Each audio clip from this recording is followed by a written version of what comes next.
Okay जी, next हमारे पास है जी formula. Formulas के अंदर यहाँ पे इंसर्शन फार्मूला, इंसर्ट फंक्शंस, कौन सा वाला फंक्शन ऐड करना है यहाँ पे आपने, ठीक है, स्टैटिस्टिकल फंक्शंस हैं, टेक्स्ट वाले फंक्शंस हैं, या लॉजिकल इंफॉर्मेशन फंक्शन है, इज एरर, तो फार्मूला लगाएं जी, वैल्यू मैं कहता हूँ 23 होगी तो ठीक है, अदरवाइज वो फॉल्स है, ठीक है ना। सो यहाँ पे अगर जो भी वैल्यू होगी तो वो उसके मुताबिक फार्मूला चेक कर लेगा, ठीक है। तो यहाँ पे ओके, सो देखें फॉल्स है। अब यहाँ पे वो जो सेल दिया हुआ एड्रेस G16 है, सो G16 मैं यहाँ पे 23 देता हूँ, देखें इज़ एरर 23 दिया ना, तो 43 ओके, वो कहता है यहाँ पे वैल्यू अगर इससे रिलेटेड नहीं होती तो वो एरर देगा, ठीक है ना। तो फार्मूला चेक करने के लिए जैसे ट्रू आ गया, ये वैल्यू मिल गई इसको, तो इस तरह आप इसके ऊपर ऑपरेशंस लगा सकते हैं। ऑटो सम, एवरेज निकालनी है, काउंट करने हैं नंबर, मैक्स और मिन, यहाँ पे वैसे डिटेल दे रहा होता है, लाइक ये देखें, तो सम इसका 75 है, काउंट 10 है, एवरेज 7.5 है। इसी तरह आपके पास जो है वो रिसेंटली यूज्ड, जो फंक्शंस आपने रिसेंटली अभी यूज़ किए हैं उनकी लिस्ट आ रही है। फाइनेंशियल फंक्शंस, फाइनेंस से रिलेटेड जितने फंक्शंस हैं, जो कॉमर्स के स्टूडेंट हैं उनके लिए इंतहाई इंपॉर्टेंट है ये टूल। ये लॉजिकल फंक्शंस आ गए, ठीक है, ये टेक्स्ट से रिलेटेड फंक्शंस की लिस्ट आ गई। इसके अलावा और भी हैं, काफ़ी सारे और भी हैं। डेट एंड टाइम पे आ जाएं तो उससे रिलेटेड फंक्शंस आ गए। लुकअप एंड रेफरेंसेस, ठीक है, रेफरेंसेस मैच करना, ऑफसेट, रोज, RD, इस तरह डिफरेंट हमारे पास जो है वो और भी फंक्शंस टाइप अवेलेबल है। मैथ्स एंड ट्रिग्नोमेट्रिक फंक्शंस की पूरी लिस्ट यहाँ पे अवेलेबल है। मोर फंक्शंस में जाएं तो इंजीनियरिंग से रिलेटेड स्टैटिस्टिकल फंक्शन है, क्यूब के फंक्शंस हैं, इंफॉर्मेशन से रिलेटेड फंक्शंस हैं, कंपैटिबिलिटी से रिलेटेड है, वेब से रिलेटेड फंक्शंस हैं। सो एक बहुत बड़ी लाइब्रेरी फंक्शंस की अवेलेबल है, as per your need, as per your requirement. आप उन लाइब्रेरीज को यूज़ करते हैं अपनी रिक्वायरमेंट के मुताबिक। जैसे मैं अभी चंद एक आपको करके दिखाता हूँ, फिर एग्जाम्पल में भी इनको कवर कर दूंगा।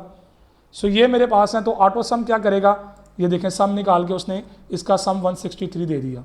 सो मैं इसका कलर चेंज कर लेता हूँ ताकि पता लगे हम इस पर अप्लाई कर रहे हैं।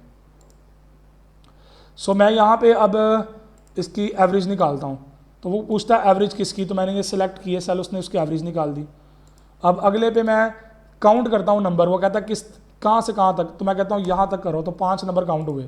मैं यहाँ से नंबर उड़ाता हूँ, देखें 4 हो गया, नीचे ऑटोमेटिकली अपडेट हुई सारी वैल्यूज़, ठीक है जी। सो इसी तरह यहाँ पे एक और फंक्शन अप्लाई करते हैं जी, इसका मैक्स क्या है, इसके अंदर मैक्सिमम वैल्यू क्या है, तो देखें वो 76 है। इसी तरह यहाँ पे मिनिमम वैल्यू, तो ये मिनिमम वैल्यू निकाल के दे दी उसने, मैं वैल्यू चेंज कर देता हूँ तो वो मिनिमम वाली वैल्यू आ जाएगी। सो इसी तरह मैं इस डाटा के ऊपर कुछ ज़रा फाइनेंशियल फार्मूलेशन लगाता हूँ। DDB निकालते हैं इसका, अब उसकी कॉस्ट और वगैरह सारी देनी पड़ेगी। फाइनेंस क्योंकि मेरी फील्ड नहीं है, तो फाइनेंस से रिलेटेड फंक्शंस जो हैं, अब मुझे उनके बारे में आइडिया। रेट निकालना है जी, यहाँ पे रेट निकालना है जी, रेट का थोड़ा आइडिया हो जाएगा। रेट निकालते हैं जी किसका, नंबर्स, वो ये आ गए, ओके। PMT वो भी यही ले लेते हैं।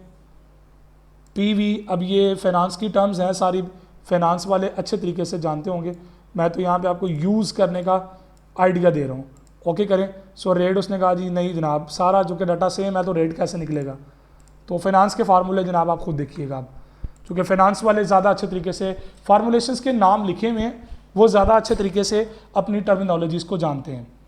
सो लॉजिकल पे आ जाएं तो ट्रू है और एंड वगैरह उससे रिलेटेड, टेक्स्ट से रिलेटेड आगे। सो मैं कहता हूँ जी लेंथ फाइंड करनी है, किस टेक्स्ट की, मैंने कहा जी इसकी, ओके, तो उसने बता दिया इसकी 200% है, ठीक है ना, ये लेंथ बता रहा है, ठीक है। जो कि टेक्स्ट से रिलेटेड मैंने नंबर दिया यहाँ पे, मैं यहाँ पे लिखता हूँ पाकिस्तान। अब मैं ये फंक्शन के अंदर J7 की जगह पे मैं देता हूँ E8, तो देखें उसने 800%, ये परसेंटेज में दे रहा है, क्योंकि यहाँ पे परसेंटेज को हमने टिक किया होगा। ये देखें परसेंटेज जनरल में रखें तो देखें 8 करैक्टर आ गए। इसी तरह मैं इसके ऊपर जो है वो स्टैटिस्टिकल फंक्शन अप्लाई करता हूँ, इसका मैं निकालता हूँ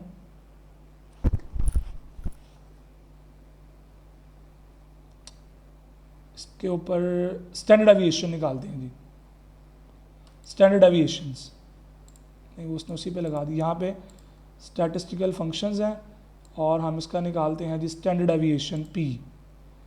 ओके, नंबर 1 वो कहता है जी बताएं क्या होगा, ये रख लेते हैं, और नंबर 2 में ये रख लेते हैं। ओके, और नंबर 3 में हम ये कर लेते हैं। ओके, नंबर 4 में हम ये 4 रखते हैं, नंबर 5 में ये कर देते हैं। Okay, comma. ओके, सो आप यहाँ पे सिंपली एक रेंज भी पूरी दे सकते हैं, लाइक ये मैं रेंज दे देता हूँ, तो स्टैंडर्ड डेविएशन इसका निकाल के देख लें, यही होगा।